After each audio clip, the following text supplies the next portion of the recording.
तो I hope you are liking this series. 10 साल के पिछले प्रीलिम्स क्वेश्चंस हम आपको करवा रहे हैं ताकि आपके लिए एग्जाम को क्रैक करना इजी हो जाए। तो आपको पता है डेली मंडे टू फ्राइडे शाम को 7 बजे हम आपके लिए ये जो वीडियो है अपलोड करते हैं। 8 बजे हमारे चैनल के ऊपर मेंस पीवाईक्यू जो है या mains journal answer writing videos हैं वो अपलोड हो रही हैं। तो मेरा फर्ज था आपको बताना ताकि आपकी तैयारी में जिस तरीके से भी हम कुछ ना कुछ इम्पैक्ट कर पाए तो वो हम करें। एनीवेज, तो ये जो वीडियो के बारे में हम बात कर रहे हैं, this is PYQs for polity, previous और पॉलिटी रिलेटेड क्वेश्चंस हैं सारे। इसमें से आपके लिए टेक अवे क्या होना चाहिए? आपके लिए टेक अवे होना चाहिए यार क्वेश्चन को कैसे, अगर मैं अपने एंड पे पीवाईक्यू सॉल्व कर रहा हूं या कर रही हूं तो उसमें से बेस्ट कैसे चीज निकाली जा सकती है। व्हाट आई मीन टू से कि सिर्फ solving the PYQ is not sufficient. PYQ solve करते हुए आइडेंटिफाइंग द टॉपिक इज जरूरी कि कौन सा क्वेश्चन जो है वो कौन से टॉपिक के ऊपर आया।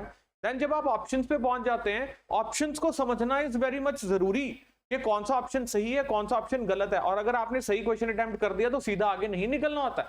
What you need to do, you need to understand this very well कि जो ऑप्शन गलत है वो क्यों पूछा गया है फिर, क्योंकि हो सकता है अगले पेपर में या फिर अगले साल या उससे अगले साल उस ऑप्शन के ऊपर पूरा फुल फ्लेजेड क्वेश्चन बन के आ जाए। तो this is a learning for you. PYQ solve करना अपने आप में एक आर्ट है जो सीखनी पड़ती है। तो साथ साथ पीवाईक्यू सॉल्व करते जाएंगे, साथ साथ ये आर्ट सीखते जाएंगे।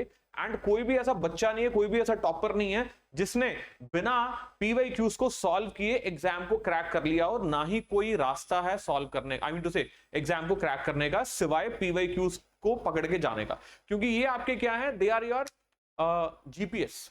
जीपीएस का मतलब आप समझते हैं? जीपीएस का मतलब है कि जो आपको सही डायरेक्शन दिखाता है, आपको भटकने नहीं देता, अदरवाइज तो आप भटक जाएंगे।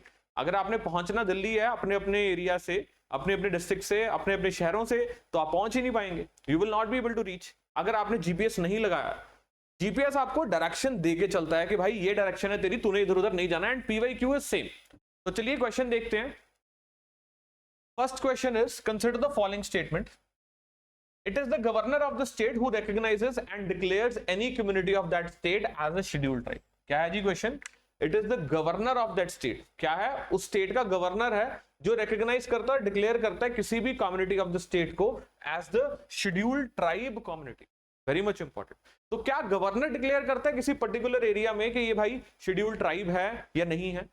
It is the president which declares. A community declared as a scheduled tribe in a state need not to be so in another state. ठीक बात है ये भी कि अगर किसी कम्युनिटी को आप शेड्यूल्ड ट्राइब डिक्लेयर कर देते हैं, जरूरी नहीं है कि अगली दूसरी स्टेट में भी वो शेड्यूल्ड ट्राइब हो।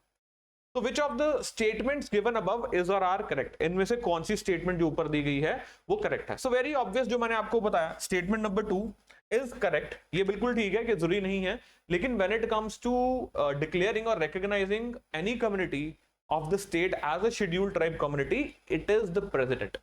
तो जो हमारे राष्ट्रपति हैं वो डिक्लेयर करते हैं किसी भी कम्युनिटी को एज ए शेड्यूल्ड ट्राइब।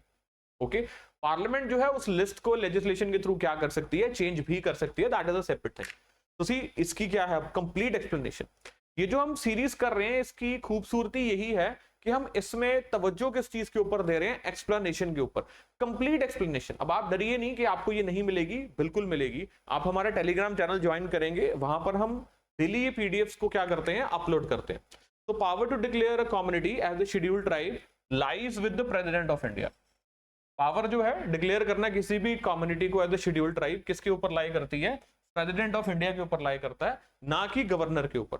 तो declarations are made through the presidential order after consulting the state government. Yes, उस स्टेट गवर्नमेंट को कंसल्ट करने के बाद ही डिक्लेयर किया जाता है उस पर्टिकुलर कम्युनिटी को as a scheduled tribe. And parliament की बात करें तो पार्लियामेंट उस लिस्ट को मॉडिफाई कर सकती है लॉ बना के, लेजिस्लेशन करके। Very much important. अब जितने भी प्रोविजंस है with respect to scheduled tribes हम वो भी आगे देख लेंगे। तो स्टेटमेंट है ऑलरेडी एक्सप्लेन यू, तो इस पर दोबारा जोर नहीं लगा रहे हैं। Constitutional provision related to scheduled tribes क्या है? Now firstly article 342 very much important. अब देखो आप मेंस में भी इसकी मदद ले सकते हैं। अगर आपको शेड्यूल्ड ट्राइब के रिगार्डिंग कुछ लिखना है तो 342 आर्टिकल आप मेंशन कर सकते हैं। तो scheduled tribe list, president specifies scheduled tribes in a state, UT, consultation with state government. Okay, parliament can modify the list. तो जो हमने देखा अभी ऑप्शन नंबर 1 में कि जो प्रेसिडेंट है वो स्पेसिफाई कर सकता है किसी भी शेड्यूल्ड ट्राइब एक स्टेट में। ओके, तो वो उसको अलाउड है with the state government's help. और या फिर विद स्टेट गवर्नमेंट इंफॉर्मेशन या informing the state government, parliament उसको मॉडिफाई कर सकती है। This is your article number 342। Then next you have few articles, जैसे आपके फंडामेंटल राइट्स के अंदर with respect to these categories कुछ बात है, जैसे state can make special provision for the advancement of the scheduled tribe, so it is also mentioned. So 16(4) reservation in the employment for them, again fine.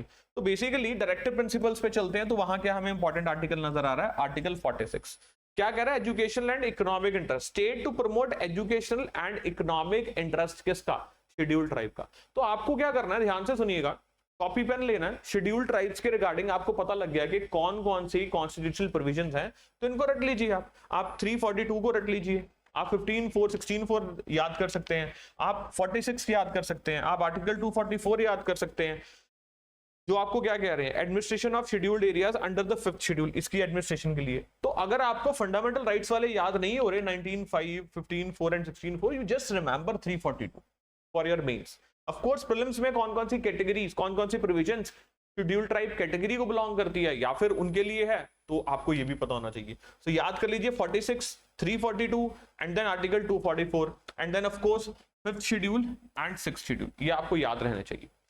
Now 6 scheduled areas की बात करें, 5th schedule I mean to से governs administration and control of scheduled area, किसके लिए, administration of the scheduled areas in the states excluding some north east states, कुछ north east states को छोड़ के गवर्नेंस की अगर बात की जाए, एडमिनिस्ट्रेशन की बात की जाए शेड्यूल्ड एरियाज की, तो वो आपको कहां मिलती है, 5th शेड्यूल के अंदर मिलती है। 6th शेड्यूल की बात करें, it is with respect to tribal areas. अगर हम 6th शेड्यूल की बात करते हैं, it is with respect to what, it is with respect to the tribal areas.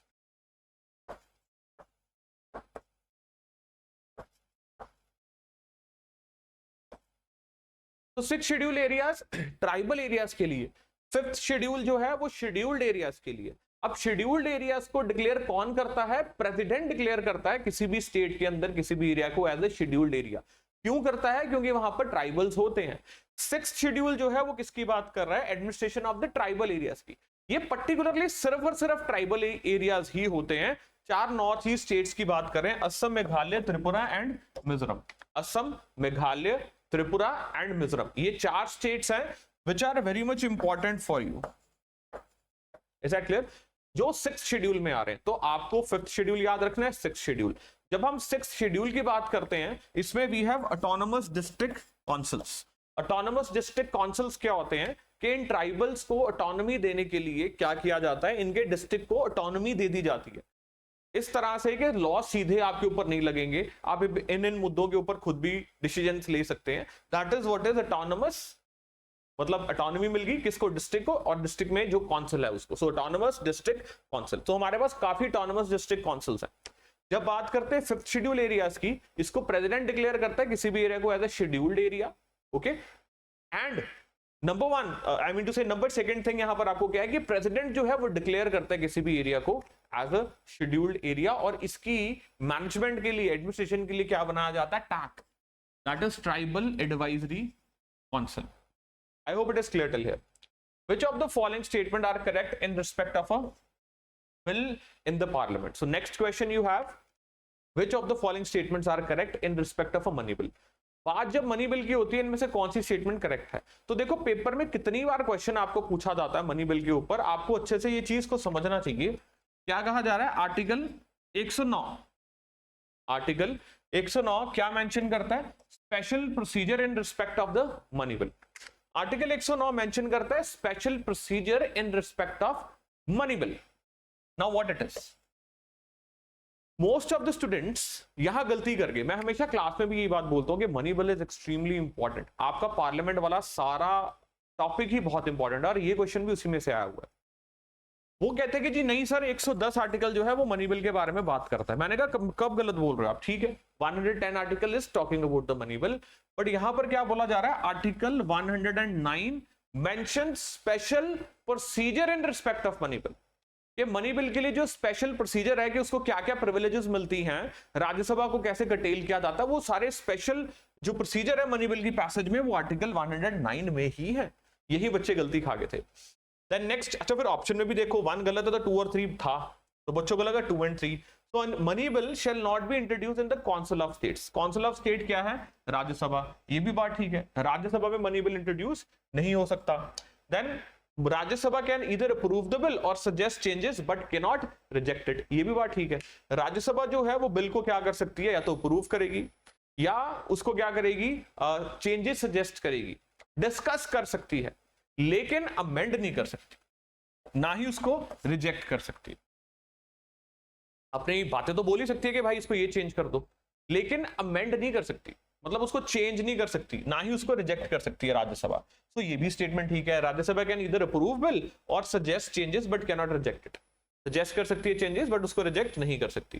तो amendments to a money bill suggested by the Rajya Sabha have to be accepted by the Lok Sabha. तो जो amendments हैं to a money bill में जो amendments हैं suggested by the Rajya Sabha have to be accepted by the Lok Sabha. No, अगर Rajya Sabha money bill में कुछ amendment suggest कर रही है, नॉट नेसेसरीली लोकसभा को मानना ही पड़ेगा, वो चाहे तो ना माने। इसीलिए मनी बिल के केस में लोकसभा को क्या दिया जाता है, अपर हैंड दिया जाता है। तो ये भी क्या है, स्टेटमेंट क्या है, amendment to a money bill suggested by the Rajya Sabha have to be accepted by the Lok Sabha. This is wrong. Third, this fourth statement is wrong. 1, 2, 3 ये तीनों स्टेटमेंट क्या है हमारे पास, करेक्ट है। So what is the right answer? It is C, that is 1, 2 and 3. I hope it is clear till here. Okay. So अब ये देख लेते हैं इसकी explanation. 109 article of the Indian Constitution details the special procedure for the money bill in the parliament. ठीक बात है. Then statement number 2, a money bill can only be introduced in the Lok Sabha, not in the Rajya Sabha, as per article 110 of the Constitution. ये भी बात ठीक है. Then Rajya Sabha cannot amend a money bill but it can only make recommendations. ये भी बात ठीक है, अभी हमने बात की, तो ये मैंने बताया क्यों गलत है. We have seen that. अब आगे मनी बिल होता क्या है उसकी एक्सप्लेनेशन सारी, yes you will get this in the form of PDF in your Telegram channels जिसका लिंक नीचे दिया गया है.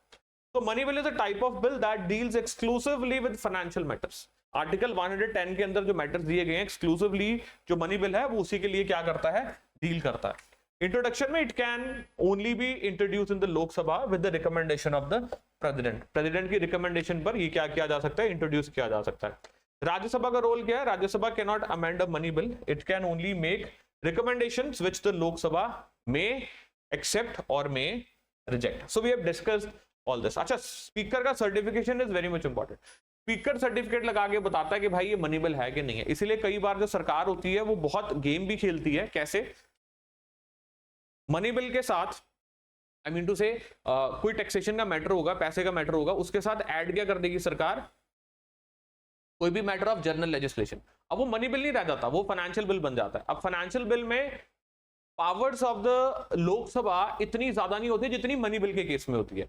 लेकिन फाइनेंशियल बिल बन तो गया, स्पीकर अगर बोल देगा कि नहीं ये मनी बिल ही है तो वो मनी बिल ही तो रहेगा. तो स्पीकर क्या करता है, उसको सर्टिफिकेट अटैच कर देता है कि ये मनी बिल है. तो ऐसे बाईपास भी किया जाता है. एनीवेज,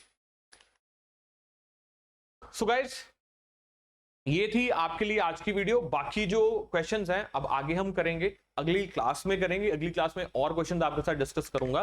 आपके लिए ज्यादा ओवरवेलमिंग नहीं होना चाहिए. मोटिव मेरा क्या है at end of the day कि आपको मैं सारी चीजें समझाऊं कि कैसे आपको पीवाईक्यूज को सॉल्व करना है. And I hope it is a learning, good learning for you. Thank you very much.